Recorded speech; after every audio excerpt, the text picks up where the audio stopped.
Selamat pagi pemirsa, kembali lagi di Semarang TV dengan saya, Alex Meteorologi yang akan menemani Anda di sela-sela waktu Anda.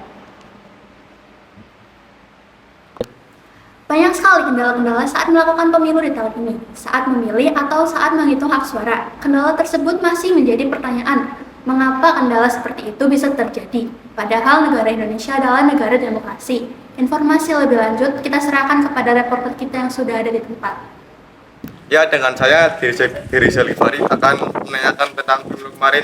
Di sebelah saya ada teman narasumber yang bernama siapa, Mas? Izin perkenalkan, nama saya Resti Akila Davowardana, biasa dipanggil Mas Resti. Oke, Mas Resti. Bagaimana pengalaman Mas Resti dalam menggunakan hak suara pemilu kemarin? Tentu saja saya sangat senang ya, karena ini pengalaman pertama saya dalam mengikuti namanya Pesta Demokrasi ya. Tentu saja di tahun ini saya mengikuti 2 kali pemilihan umum, yaitu pemilihan presiden dan calon anggota dewan, dan yang kedua adalah pemilihan wali kota dan pemilihan gubernur provinsi. Pertanyaan kedua yaitu, apakah Mas Resti mengalami kendala saat proses pemilihan? Kendala yang saya rasakan tentu saja tidak ada, karena yang saya alami pada saat menjadi peserta pemilu, saya rasa panitia dari atau pengurus dalam KPU-nya menurut saya sudah cukup bagus dalam mengelola dan mengatur masyarakat agar bisa memilih. Nanti prosedur dalam pemilihan tersebut itu sudah sangat baik dan menurut saya tidak ada kendala sama sekali. Oke, lanjut pertanyaan ketiga yaitu, apakah harapan Mas Resti terhadap hasil pemilu ini? Harapan saya semoga terdengar isu-isu bahwa pemilihan kali ini banyak sekali di mana anak muda seumuran saya itu sangat enggan dalam melakukan pemilihan umum atau biasa disebut dengan golongan putih atau disingkat dengan golput. Saya rasa harapan saya agar anak-anak muda lebih mau menggunakan hak suaranya, karena kita tahu 5 menit memengaruhi 5 tahun Anda. Lanjut pertanyaan yang keempat yaitu, apa motivasi Mas Resti untuk datang ke TPS dan menggunakan hak suara? Ya, tentu saja karena itu merupakan hak suara bagi warga negara. Karena menurut saya, dengan saya memilih, tentu saja saya juga dapat menentukan masa depan kota saya, negara saya, dan daerah saya, menurut saya. Lanjut pertanyaan terakhir yaitu, bagaimana pendapat Mas Resti tentang pelayanan TPS? Menurut saya pelayanan TPS di tempat saya sangat baik dan cukup, karena yang saya rasa karena saya tidak mengalami kendala dan saya bebas melakukan bukan bebas, mohon maaf, lebih tertutup karena tidak biliknya itu. Kita bisa tahu lah kalau dalam menggunakan hak suara kita dapat merahasiakan apa yang kita pilih, dan tentu saja prosedur menunggunya juga tidak terlalu lama dan menurut saya cukup baik. Iya begitu. Baik, terima kasih Kak Resti sudah menjawab pertanyaan diri saya. Baik, itu saja yang dapat saya sampaikan. Selanjutnya kita kembalikan ke studio. Baik, terima kasih. Selanjutnya akan ada narasumber kedua, tempat dan waktu saya persilakan. Baik, di sini sudah ada narasumber yang kedua yang bernama Kapten Pak Gamat. Selamat sore Bapak. Sore. Di sini ya saya akan menanyakan beberapa pertanyaan. Pak, bagaimana Pak, mengapa kok TNI Polri harus netral dalam pemilu? Baik, kenapa TNI dan Polri harus netral di dalam pemilu? Yang pertama, TNI dan Polri itu tidak bisa memilih. Yang pertama. Kemudian yang kedua, TNI dan Polri itu tidak diberi hak untuk memilih karena dia adalah anggota TNI maupun Polri yang kapasitasnya di sini adalah sebagai keamanan dalam pelaksanaan pemilu.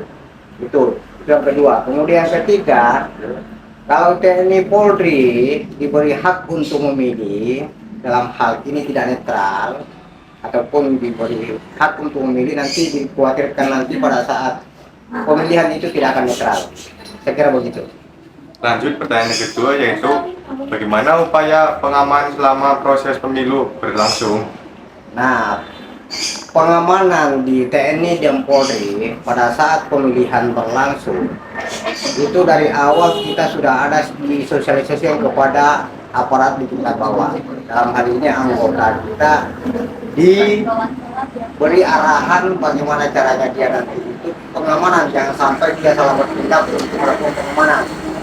Dan yang kedua, pada saat dia pengamanan itu mereka sudah diatur bagaimana cara-caranya kamu mengamankan pada saat pemilihan, karena di dalam pemilu itu ada dua kubu tertentu, baik itu pilkada maupun pemilihan yang lain. Nah, di situ kita harapkan supaya pada saat nanti pelaksanaan kegiatan ini pengamanan terjadi pengamanan yang notabene harus aman, tertib dan kondusif. Lanjut pertanyaan berikutnya, apakah ada potensi gangguan keamanan yang perlu diwaspadai? Soal potensi gangguan keamanan dalam pilkada ataupun pemilu itu nanti tergantung nanti bagaimana caranya kita. Yang jelas kalau ada potensi ada, karena ada dua kubu yang bertarung. Di satu sisi mungkin mereka ini mengharapkan kemenangan, di sisi lain juga ya sama-sama mengharapkan. Nah, di situ terjadi konflik-konflik yang kecil biasanya, mulai dari konflik saling menjelek-jelekan ataupun bagaimana caranya itu menjelek-jelekan lawannya. Saya kira begitu. Lanjut ke pertanyaan berikutnya, yaitu bagaimana aparat menangani insiden yang terjadi di beberapa TPS?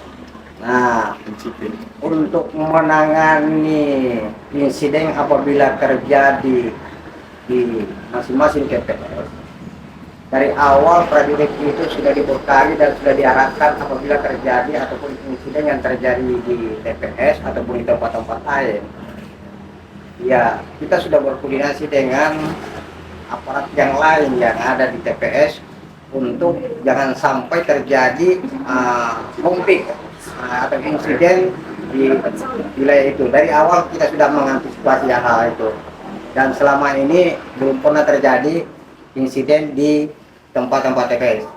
Saya kira begitu. Lanjut pertanyaan berikutnya, yaitu apakah ada laporan terkait dengan pelanggaran selama pemilu? Di pelanggaran, kalau laporan-laporan pelanggaran itu bukan ranahnya di TNI maupun Polri. Nah, kalau pelanggaran itu ranahnya ke Bawaslu biasanya. Jadi tidak ada hubungan kalau ada pelanggaran peserta pemilu ini laporannya ke TNI ataupun Polri. Biasanya ada yang menangani sendiri, namanya Bawaslu. Itu yang menangani kalau ada pelanggaran di TPS begitu. Lanjut pertanyaan yang terakhir yaitu apa strategi untuk memastikan perhitungan suara berlangsung aman? Untuk memastikan perhitungan suara aman, ini sebenarnya juga udah ranah KPU, udah ranah Bawaslu. Cuma kita sebagai aparat keamanan antisipasi jangan sampai ada hal-hal terjadi nanti pada saat terjadinya perhitungan suara, baik itu di TPS maupun di tingkat kelurahan ataupun di tingkat kecamatan. Karena ini mulai perhitungan itu dari TPS, tingkat kecamatan, adalah hal ini TPS atau tingkat kecamatan biasanya dia kumpulkan perhitungan suara. Dan ini semuanya kita antisipasi jangan sampai terjadi hal-hal yang tidak kita inginkan. Ya, terima kasih Bapak. Terima kasih. Selanjutnya saya akan kembali lagi ke studio. Baik pemirsa, informasi ini cukup kita dapatkan tentang suara demokrasi. Terima kasih dan sampai jumpa.